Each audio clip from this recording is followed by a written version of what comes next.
وَمَا لَنَا أَلَّا نَتَوَكَّلَ عَلَى اللَّهِ وَقَدْ هَدَانَا سُبُلَنَا وَلَنَصْبِرَنَّ عَلَى مَا آذَيْتُمُونَا وَعَلَى اللَّهِ فَلْيَتَوَكَّلِ الْمُتَوَكِّلُونَ.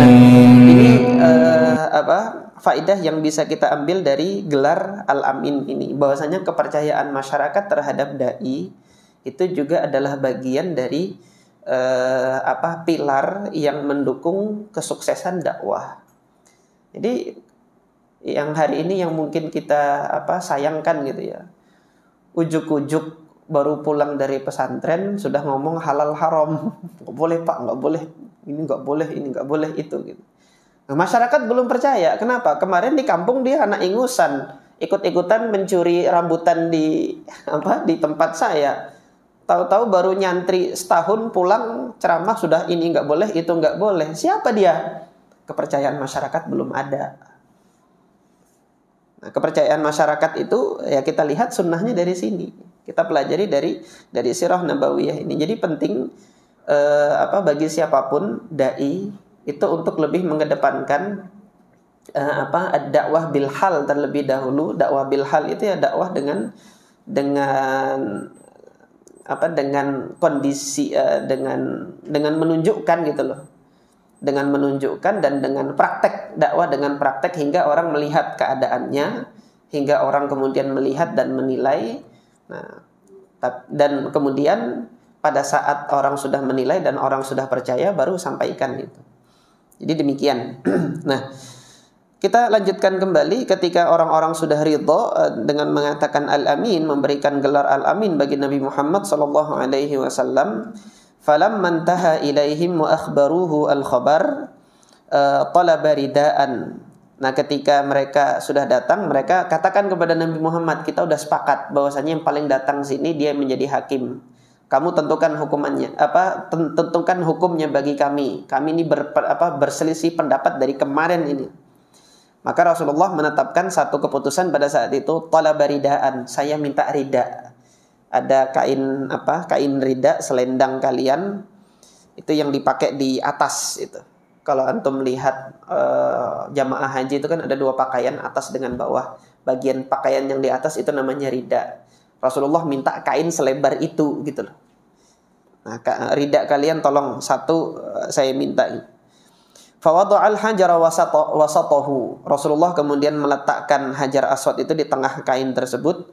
Wa talaba min ru'asa'il qabail al-mutanazi'ina an yumsiku jami'an bi atrafir rida. Kemudian meminta masing-masing ketua kabilah yang berselisih tadi pengen meletakkan hajar aswad, pegang ujungnya masing-masing.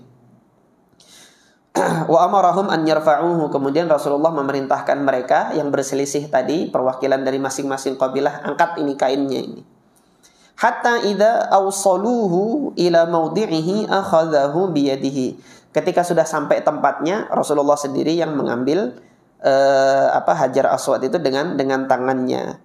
Fawada'ahu fi makanihi, diletakkan oleh Rasulullah di tempatnya. Wa hadza hallun hasifun radiya bihil qaumu. Ini adalah jalan keluar yang hasif, dikatakan di sini hasif, jalan keluar kebijaksanaan Rasulullah, jalan keluar yang sangat bijak sekali, yang mana orang-orang pada saat itu meridhoi keputusannya Nabi Muhammad sallallahu alaihi wasallam. Nah, baru di sini tadi disampaikan sebagaimana Syekh Shafii Rahman Al-Mubarakfuri menuturkan wa qasurat bi Quraisyin an-nafaqatu at-thayyibah. Ini tadi yang disampaikan, nafaqah thayyibah, dana-dana yang thayyib itu kurang. Fa akhraju minal jihah asy-syamaliyah nahwan min sittati azru'in. Ada sekitar 6 zira' itu bagian Ka'bah yang wilayah utara itu dikeluarkan. Wahiyya allati tusamma bil hijri wal hatim. Ini yang dinamakan dengan Hijr Ismail itu, atau dikenal dengan nama Al-Hatim. Wa rafa'u babaha min al-ardi. Pintunya itu diangkat dari tanah, yang mana sebelumnya itu kan pintu masuknya langsung masuk gitu aja, mereka sekarang angkat gitu. Ini untuk menyusahkan maling masuk itu tadi kan. Jadi dia diangkat dari tinggi tanah itu. Li'alla yadkhulaha illa man aradu, agar tidak semua orang nanti masuk kecuali yang dia menginginkan untuk ibadah di dalam baru bisa masuk. Nah, yang mereka masuk tidak menginginkan untuk ibadah itu nanti kesulitan dengan meninggikan tempat tersebut. Walamma balagal bina'u 15 zira'an, ketika bangunan itu sudah sampai 15 zira', saqafuhu ala sittati a'midatin, baru mereka letakkan atap ketika tingginya itu sudah sampai 15 zira'. Yang sebelumnya tadi yang di masa Nabi Ibrahim tingginya hanya 9 zira' saja. Ini sudah sampai 15 zira', tinggi banget, baru mereka kasih saqaf atau atap penutup di atasnya. Wasarat al-Ka'batu ba'da intihai hadza tashaklin murabba'in. Setelah selesai finishingnya itu, Ka'bah akhirnya menjadi suatu bangunan yang bentuknya itu segi empat. Syakl murabba, segi empat itu bujur sangkar. Di matematika bujur sangkar kah namanya itu? Yang persegi empat, dia bukan persegi prisma yang panjang, itu tidak seperti itu. Yang mana sebelumnya prisma persegi panjang dia. Tapi ketika gara-gara duitnya ini kurang tadi, hanya segi empat itu saja. Takriban, tapi ini takriban. Kira-kira yablughu irtifa'uhu 15 mitran. Tingginya itu 15 meter kira-kira. Wa tulu dhil'ihi alladhi fil hajaril aswad wal muqabil lahu 10 amtar. Panjang tiangnya yang di Hajar Aswad dengan yang di hadapan Hajar Aswad itu kira-kira 10 meter panjang tiangnya. Wal hajar mawdu'un ala irtifa'i 1,50 mitra. Diletakkan pada ketinggian 1,5 meter. Hajar Aswad ini tadi diletakkan pada ketinggian kira-kira 1,5 meter. Makanya 1,5 meter ketika antum berada di Hajar Aswad itu ya ada di hadapan gini gitu loh. 1,5 meter itu kan ya tinggi orang Indonesia rata-rata 160, 170 itu. Jadi langsung ada di hadapan ini. Bagi yang mencium itu bisa gitu loh. Min ardiyatil mataf, dari tanah tempat tawaf itu. Wadil'u alladhi fil babil muqabil lahu 12 mitra. 12 mitra. Tiang yang berada di pintu seberangnya ada sekitar 12 meter. Wababuha ala irtifa'i mitraini alal ardi. Dan tingginya itu tingginya itu sekitar 2 meter di atas tanah. Ini Hajar Aswadnya tadi 1,5 meter. Di sampingnya itu pintu Ka'bah diangkat sekira 2 meter, lebih tinggi lagi ya. Itu tadi yang diangkat dia lebih tinggi daripada ketinggian tanah, di atas ketinggian tanah. Wa yuhitu biha minal kharij qasabatun. Kemudian Ka'bah itu dikelilingi oleh potongan-potongan batu, qasobah, potongan-potongan batu putih. Minal bina'i asfaluha. Jadi nanti kalau antum lihat aja di video Ka'bah itu, antum lihat bagian Ka'bah yang di bawah itu ada batu marmer yang mengelilingi bagian Ka'bahnya itu. Nah, itu yang batu marmer yang ada ini sudah diperbaharui di masa khalifah-khalifah sebelumnya. Yang nampak di sini masa Khalifah Utsmani gitu. Pembaharuan batu-batu Ka'bah yang putih itu. Antum lihat bangunan Ka'bah sekarang itu ada yang wilayah putih. Nah, itu di masa Quraisy juga ada batu-batu putih yang seakan-akan itu menjadi pondasinya di bagian bawahnya. Namanya itu Syazarwan. Batu Syazarwan itu adalah bagian dari Ka'bah yang mengelilingi itu bagian putihnya. Mutawassitun irtifa'uha, yang mana tingginya itu tengah-tengah sekitar 0,25 meter. Wa mutawassitun irduha, dan lebarnya juga tengah-tengah sekitar 0,30 meter. Wa tusamma bisyadarwan. Nah, bagian ini disebut dengan bagian syadarwan. Wa hiya min aslil baiti lakinna Quraisyan tarakatha. Yang mana sejatinya ini adalah bagian pondasinya Ka'bah. Yang mana Quraisy ini meninggalkannya. Bagian alas Ka'bah ini ditinggalkan dari awal, jadi ditaruhnya di sekeliling Ka'bah seperti itu. Nah, ini yang peristiwa pembangunan Ka'bah di masa Quraisy. Ini masih ada sedikit waktu ya. Saya sampaikan di sini bahwasanya sejarah pembangunan Ka'bah dan pemugaran Ka'bah itu dilakukan 4 kali. Jadi pembangunan pertama Ka'bah itu dilakukan oleh Nabi Ibrahim alaihi salatu wassalam. Nah, adapun nanti ada riwayat-riwayat yang lain yang menyatakan ini sudah dibangun oleh para malaikat, sudah dibangun oleh Nabi Adam. Itu riwayat-riwayat yang tersebut ada nuansa Israiliyatnya, ada bumbu-bumbu yang ini yang mana validitas sanadnya itu kurang bisa dipertanggungjawabkan.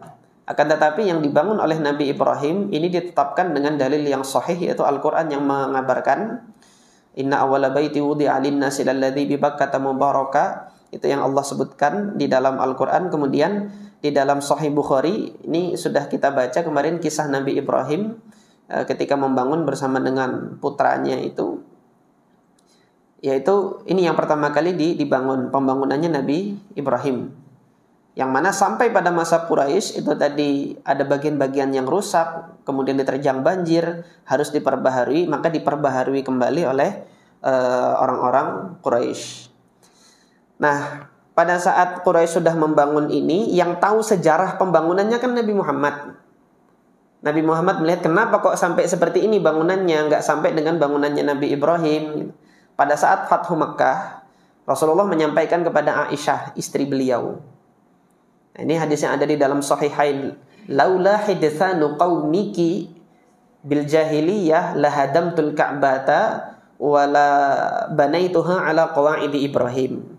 Kalau bukan gara-gara kaum kalian yang baru masuk Islam ini, aku sudah hancurkan kembali Ka'bah ini, robohkan kembali Ka'bah dan aku bangun ulang sebagaimana bangunannya Nabi Ibrahim. Li'annahum qassaru bina'aha, karena orang-orang Quraisy ini bangunannya itu nggak lengkap gitu loh, nggak sempurna bangunannya, harus dibangun kembali. Itu cita-citanya Nabi untuk membangun kembali. Hadis ini didengar oleh Ibunda Aisyah, keinginan Nabi, cita-cita Nabi ini. Ibunda Aisyah punya ponakan namanya Abdullah bin Zubair. Pada saat Muawiyah bin Abi sudah Isa ya. Tinggal dikit ya, lanjutkan ya. Tinggal dikit. Pada saat Muawiyah bin Abi Sufyan itu menetapkan suksesor khalifahnya itu adalah anaknya sendiri Yazid, orang-orang Mekah menolak untuk menjadikan Yazid sebagai khalifah. Jadi hanya orang Syam saja yang menjadikan Yazid sebagai khalifah, orang-orang Mekah menolak. Kemudian orang-orang Mekah membaiat Abdullah bin Zubair lah jadi khalifah di Mekah. Ini berlangsung selama 3 periode khalifah Umayyah. Orang-orang Mekah itu punya khalifah sendiri.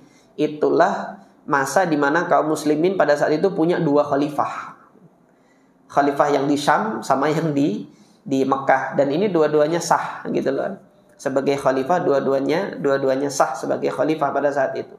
Karena orang-orang Mekah berbaiat kepada Abdullah bin Zubair. Nah, Abdullah bin Zubair pada masa 3 periode kekhilafahannya Umayyah ini, beliau punya power di Mekah. Mendengar hadis dari bibinya Aisyah kalau Rasulullah dulu punya cita-cita. Ini dipugar kembali dan dibangun dengan bangunan Nabi Ibrahim. Jadi disatukan antara Hijr Ismail dengan Ka'bah, nggak dipisah seperti sekarang ini. Maka berazam, tanya kepada siapa-siapa, musyawarah, kemudian beliau berazam, dan pada saat itu bertepatan memang Allah Subhanahu wa taala takdirkan ada suatu peristiwa yang menjadikan Ka'bah terbakar. Memang harus diperbaharui kembali. Ketika hal itu terjadi, oleh Abdullah bin Zubair dibangun seperti bangunannya Nabi Ibrahim. Nah, Bani Umayyah itu kan selama 3 periode itu menyerang Abdullah bin Zubair itu nggak berhasil. Yazid bin Muawiyah memaksa untuk tunduk berbaiat kepada Yazid, nggak berhasil.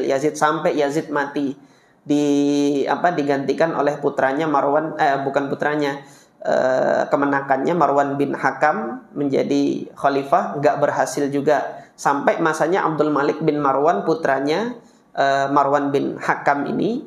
Abdul Malik bin Marwan ini yang punya gubernur kejam pada saat itu, namanya Hajjaj bin Yusuf. Hajjaj bin Yusuf inilah diutus untuk menyerang Abdullah bin Zubair di Mekah, berhasil. Meninggal itu, wafat Abdullah bin Zubair karena serangannya Hajjaj bin Yusuf ini, gubernur yang paling kejam, penumpah darah dalam sejarah Islam itu sudah dikenal. Hampir tidak ada para penulis sejarah itu ketika menulis biografinya Hajjaj bin Yusuf itu kecuali mendoakan yang jelek bagi siapa? Hajjaj bin Yusuf. Tetapi Nabi SAW sudah memerintahkan kita untuk tidak mencela mereka yang sudah wafat, karena mereka sudah sampai pada tempatnya gitu loh. Mereka sudah melihat akibat dari perbuatan yang mereka lakukan di dunia ini. Nah, Hajjaj bin Yusuf ketika berhasil menaklukkan Mekah, membunuh Abdullah bin Zubair, melihat, loh kok Ka'bah begini? Gitu loh.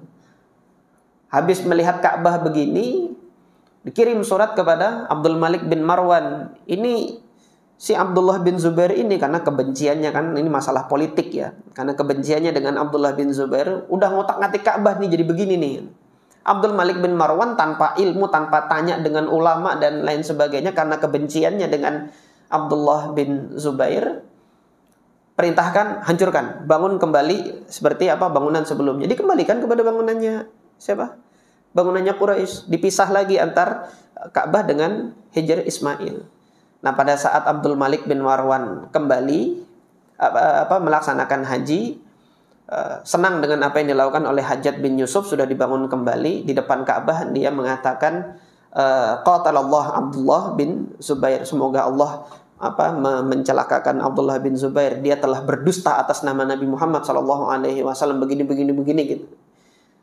Kemudian salah seorang ulama di sampingnya itu mengatakan, saya lupa nama ulamanya itu, mahlan ya Amiral Mukminin, qad sadaqahu wa wallahi, demi Allah Abdullah bin Zubair telah jujur. Ini memang umniyahnya Rasulullah. Aku mendengar hadis ini yang sama juga dari Ibunda Aisyah radhiyallahu anha, demikian memang umniyah Rasul.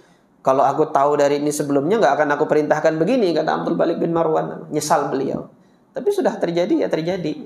Sampai masanya Harun ar-Rasyid, ya lagi-lagi nuansa persaingan politik kan antara Bani Umayyah dengan Bani Abbasiyah kan ada juga gitu. Hancurkankah ini? Kembalikan lagi kah ke bangunannya Nabi Ibrahim gitu kan? Tanya sama Imam Malik. Kemudian Imam Malik menjawab apa? Nasyattukallah ya Amiral Mukminin. Aku memohon kepada Allah, aku meminta kepada engkau wahai Amirul Mukminin, dengan haknya Allah Azza wa Jalla, wahai Amirul Mukminin, ketika engkau melakukan ini, anta ja'ala hadzal baita mal'abatan lil muluk, engkau ini hanya menjadikan rumah Allah ini main-mainan saja bagi para penguasa. Mentang-mentang punya kuasa begini, punya duit begini, hancurkan. Nanti datang khalifah setelah itu, hancurkan, bangun lagi, hancurkan, bangun lagi, seperti itu. La, jangan sampai. La yasha'u ahadun minhum illa naqadal baita. Tidak ada seorang dari penguasa ketika dia menginginkan, dia hancurkan Baitullah, kemudian dibangun kembali, hancurkan, bangun kembali, fatadhabu haibatuhu, kewibawaan rumah Allah ini hilang nanti. Tidak, jangan.